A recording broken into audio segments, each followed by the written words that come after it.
जय हिंद दोस्तों, वंदे मातरम। इन दिनों आमिर खान विवादों में ही सही लेकिन अपनी आने वाली मूवी लाल सिंह चड्ढा के कारण चर्चा में लगातार बने हुए हैं। लेकिन लाल सिंह चड्ढा के बारे में जब इतनी सारी बातें हो रही हैं तो इन सभी बातों के बीच में एक बात करना और ज़्यादा ज़रूरी हो जाती है, और वो है फॉरेस्ट गंप। फॉरेस्ट गंप 1994 में रिलीज हुई मूवी थी जिसकी की ऑफिशियल रीमेक लाल सिंह चड्ढा है। लेकिन क्या आपको इस मूवी के बारे में एक बात पता है कि 1994 में जब ये मूवी रिलीज हुई थी तब इसका बजट था करीब 435 करोड़ रुपए का। इस मूवी ने टोटल कमाई करी थी 5300 करोड़ की, मतलब 10 गुना से भी ज़्यादा कमाई करी।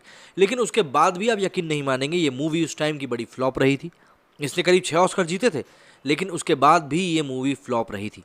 तो आज के इस वीडियो में हम लोग थोड़ा सा रिविजिट करने वाले हैं फॉरेस्ट गंप के स्टैटिस्टिक एनालिसिस को लेकर कि आखिर क्या हुआ था उस टाइम, क्या कुछ बजट था उस मूवी को लेकर, और किस तरीके से ये मूवी इतना पैसा कमाने के बाद भी फ्लॉप हो गई। बाकी लाल सिंह चड्ढा के साथ क्या होने वाला है ये तो हमको आने वाले वक्त में पता चल ही जाएगा। आमिर खान की लाल सिंह चड्ढा 11 अगस्त को रिलीज हो रही है। ये साल 1994 की हॉलीवुड फिल्म फॉरेस्ट गंप की ऑफिशियल हिंदी रीमेक है। ये वही फिल्म है जिसने $678 मिलियन यानी करीब 5300 करोड़ रुपए की कमाई करी थी और 6 ऑस्कर जीते थे।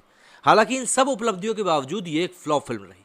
इसकी अटपटी कमाई और खर्च के कारण दुनिया भर के ट्रेड एक्सपर्ट्स ने इसे सक्सेसफुल फेलियर का टैग दिया था। यहाँ सबसे बड़ा सवाल ये खड़ा हुआ कि आखिर $55 मिलियन के बजट से 10 गुना ज़्यादा कमाने वाली ये फिल्म घाटे में कैसे रही और फ्लॉप क्यों हुई। तो आज की इस वीडियो में हम लोग इसी बात को समझने वाले हैं और ये भी जानने वाले हैं कि आमिर को इस फ्लॉप फिल्म का रीमेक बनाने के लिए क्या मशक्कत करनी पड़ी। दरअसल ये फिल्म विंस्टन ग्रूम की नॉवेल फॉरेस्ट गंप पर बनाई गई है। इस फिल्म के स्क्रीन प्ले राइट्स खरीदने के लिए मेकर्स ने विंस्टन को करीब $3.5 लाख दिए थे। इसके अलावा विंस्टन ने फिल्म के लिए 3% प्रॉफिट शेयर की डिमांड करी थी। फिल्म जब रिलीज हुई तो डिस्ट्रीब्यूटर्स पैरामाउंट और फिल्म के प्रोड्यूसर्स ने विंस्टन को ये कहते हुए प्रॉफिट में हिस्सा नहीं दिया कि फिल्म $62 मिलियन यानी करीब 493 करोड़ रुपए घाटे में। फिल्म को जब 6 ऑस्कर मिले तब भी मेकर्स ने कहीं विंस्टन को क्रेडिट नहीं दिया।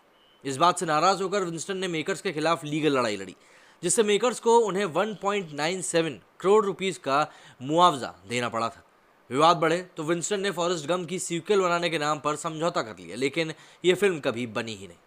अगर हम विवादों की बातें करें या उन कारणों की बात करें जिस कारण से ये मूवी घाटे में गई थी, तो सबसे पहले तो वही राइटर क्रेडिट लॉसूट और प्रॉफिट हिस्सेदारी को लेकर हुआ।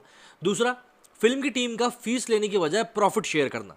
तीसरा, डिस्ट्रीब्यूशन एक्सपेंसेस का बढ़ना। और चौथा, मार्केटिंग, प्रिंट और एडवर्टाइजमेंट में करोड़ों रुपए खर्च होना।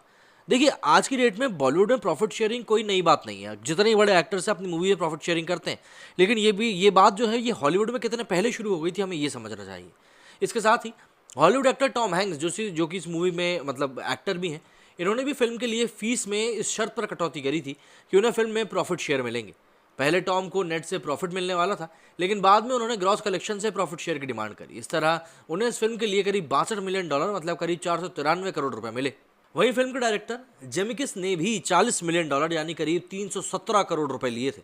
इस फिल्म को यूएसए और कनाडा में करीब 1595 थिएटर्स में रिलीज किया गया था, जहां पहले ही हफ्ते फिल्म ने करीब 193 करोड़ रुपए की कमाई कर ली थी। फिल्म का बजट था $55 मिलियन का, लेकिन शुरुआती दिनों में ही फिल्म की प्रिंट देखने के बाद मोशन पिक्चर्स के बिजनेस कंसल्टेंट और राइटर जेफरी हिल्टन ने प्रोड्यूसर वेंडी फिनरमैन को फिल्म का मार्केटिंग बजट दोगुना करने की सलाह दी। सलाह मानते हुए फिल्म का बजट तुरंत बढ़ा दिया गया और शुरुआती हफ्तों में ही पैरामाउंट ने यूएसए से फिल्म को हटा दिया। लेकिन अब तक फिल्म करीब $300 मिलियन कमाई कर उस साल की दूसरी हाईएस्ट ग्रॉसिंग मूवी, मतलब कि इससे पहले लायन किंग थी, बन चुकी थी। देखिए, अब सीधा सीधा सा हिसाब है। एकेडमी अवार्ड के लिए नॉमिनेशन मिलने के बाद फिल्म को दोबारा से यूएस में 1100 थिएटर्स में 17 फरवरी 1995 को फिर से रिलीज किया गया। इस बार फिल्म ने यूएस कनाडा में $29 मिलियन मतलब करीब 300 करोड़ रुपए की कमाई करी। इस फिल्म के कुल 78.5 मिलियन टिकट बिकी थी, मतलब करीब 7.85 करोड़ टिकट बिकी थी, और फिल्म ने वर्ल्ड वाइड करीब 5300 करोड़ रुपए की कुल कमाई करी थी। लेकिन अगर हम लोग बात करें कि भाई आखिर इस मूवी की ऐसी क्या कहानी थी जिसके ऊपर लोग मर मिटे, तो उसको यूँ समझिए कि फिल्म फॉरेस्ट गंप नाम के एक ऐसे लड़के की कहानी है जिसका कि आईक्यू आम बच्चों के मुकाबले बेहद कम है। माँ ने कभी फॉरेस्ट को ये एहसास नहीं होने दिया कि वो बाकी बच्चों से कमतर है। फॉरेस्ट आम बच्चों की तरह ही स्कूल जाता है, जहाँ उसकी जेनी नाम की लड़की से गहरी दोस्ती होती है। फिजिकली कमज़ोर होने के बावजूद फॉरेस्ट आर्मी में लेफ्टिनेंट की जान बचाता है, लेकिन अपने सबसे करीबी दोस्त बूबा को खो देता है। बूबा आर्मी ट्रेनिंग के दौरान फॉरेस्ट से शिपिंग का बिजनेस करने की इच्छा जाहिर करता है। बूबा की मौत के बाद फॉरेस्ट उसका सपना पूरा करता है और अमीर बन जाता है। फॉरेस्ट माँ के पास लौट जाता है जिन्हें कैंसर है। इस बीच फॉरेस्ट जेनी से मिलकर प्यार का इजहार भी करता है। 3 साल बाद जेनी खत लिखकर फॉरेस्ट को बुलाती है। उसे पता चलता है कि जेनी ने उसके बेटे को जन्म दिया है। दोनों शादी कर लेते हैं, लेकिन एक साल बाद जेनी का एक वायरस से निधन हो जाता है। ऑल इन ऑल इस मूवी के जो एंड था वो काफ़ी ज़्यादा दुखद था। लेकिन अब बात यह आ जाती है कि भाई आखिर आमिर के हाथ ये विवादित फिल्म फॉरेस्ट गंप के हिंदी रीमेक लगे कैसे। तो देखिए, जाने तो ये जाने ना, फिल्म के प्रीमियर से जब आमिर खान अपने घर लौटे तो अतुल ने उनके पसंदीदा फिल्म के बारे में पूछा। जवाब में कही गई कुछ फिल्मों के बीच फॉरेस्ट गंप का भी नाम शामिल था। इसके ठीक 2 हफ्ते बाद ही अतुल फॉरेस्ट गंप की हिंदी रीमेक का स्क्रीन प्ले लेकर आमिर खान के पास पहुंच गए। कॉफी विद करण में पहुंचे आमिर ने बताया कि उन्होंने पहले ये फिल्म करने से साफ इनकार कर दिया था। आमिर ने अतुल को जवाब दिया था कि ये एक आइकॉनिक फिल्म है जिसने कई अवार्ड जीते हैं, अब इसे कौन देखेगा। मैंने स्क्रिप्ट पढ़े बिना ही ये कहकर इनकार कर दिया कि इसे बनाना सिर्फ एक हिमाकत है और कुछ नहीं।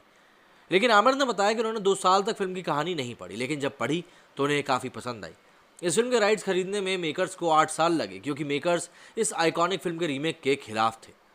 कास्टिंग पर चर्चा करते हुए आमिर ने बताया कि वो फिल्म के लिए एक कम उम्र की न्यूकमर एक्ट्रेस को कास्ट करने वाले थे, क्योंकि फिल्म में 18 साल से लेकर 50 साल की जर्नी और ट्रांसफॉर्मेशन दिखाया गया है। कास्टिंग डायरेक्टर ने आमिर को एक लड़की का ऐड दिखाया अब जिसे कास्ट किया जाना था। उस वीडियो में करीना कपूर भी थी। जब आमिर ने करीना को देखा तो उन्होंने न्यू कमर लड़की की जगह करीना को ही कास्ट कर लिया। कई रिपोर्ट्स का मानना है कि वो न्यू कमर मिस वर्ल्ड मानुषी छिल्लर हो सकती है, जिसके साथ करीना ने ऐड किया था। हालांकि मानुषी ने लाल सिंह चड्ढा रिलीज होने से पहले सम्राट पृथ्वीराज से बॉलीवुड में डेब्यू कर लिया था। आमिर खान ने करीना को फाइनल करने से पहले उनका स्क्रीन टेस्ट भी किया था। ये पहली बार था जब करीना ने अपने करियर में टेस्ट दिया। इस टेस्ट को देने के लिए सैफ ने ही करीना को कहा था। टेस्ट के दौरान जैसे ही करीना लाइंस पढ़नी शुरू करी तो आमिर और डायरेक्टर अद्वैत चंदन ने कहा कि यही हमारी फिल्म की रूपा होगी। करीना के घर पहुंचते ही आमिर ने उन्हें कॉल कर स्क्रिप्ट पढ़ने की जिद करी। करीना दूसरी फिल्म की शूटिंग में बिजी थी, लेकिन आमिर के कहने पर उन्होंने उसी दिन स्क्रिप्ट पढ़ मारी। अब सीधी सी बात है, अगर मूवी में आमिर खान है तो कहीं ना कहीं तो वो ऐसा कुछ करेंगे ही कि आपका ध्यान चला जाए। तो मिस्टर परफेक्शनिस्ट कहे जाने वाले आमिर खान ने यंग दिखने के लिए पूरे 20 किलो कम किए थे। फिल्म में उनके बचपन से लेकर बुढ़ापे तक का सफर दिखाया गया है। फिल्म के एक्शन सीन शूट करते हुए आमिर को गहरी चोटें भी आई थी, लेकिन उन्होंने शूटिंग रोकने से इनकार कर दिया था। फिल्म को भारत की 100 अलग अलग लोकेशंस पर शूट किया गया है। आमिर के अलावा इस फिल्म में विजय सेतुपति भी हैं, लेकिन बिजी शेड्यूल होने के कारण उन्होंने फिल्म छोड़ दी थी। सबसे पहले लाल सिंह चड्ढा फिल्म को 25 दिसंबर 2020 में रिलीज़ किया जाना था, लेकिन कोविड महामारी के चलते इसे टाल दिया गया। अगली डेट थिएटर खुलने के बाद 24 दिसंबर 2021 तय हुई, लेकिन कोविड के बढ़ने से एक बार फिर इसको टाला गया। तीसरी डेट थी 11 फरवरी, लेकिन प्रोडक्शन में आई रुकावट के चलते से 14 अप्रैल को शेड्यूल किया गया और आखिरकार अब यह फिल्म 11 अगस्त को रिलीज़ होने जा रही है। 2 अगस्त 2022 को फिल्म को CBFC की तरफ से US सर्टिफिकेट मिल गया है और ये फिल्म करीब 2 घंटे 44 मिनट 50 सेकंड की है। मतलब ये कोई छोटी मोटी मूवी नहीं है, अच्छी खासी लंबी मूवी है। लेकिन बात वही आ जाती है कि लाल सिंह चड्ढा अगर एक बार पैसे कमा भी लेगी तो इससे जुड़े हुए विवाद जो हैं वो बिल्कुल भी ठंडे नहीं होंगे, और ऐसे में रक्षाबंधन से उसका सामना, ये एक बहुत बड़ी चुनौती है जो कि आमिर खान के लिए एक बड़ा सिरदर्द भी बन सकती है। मेरी इस वीडियो में फिलहाल इतना ही। जय हिंद, जय भारत।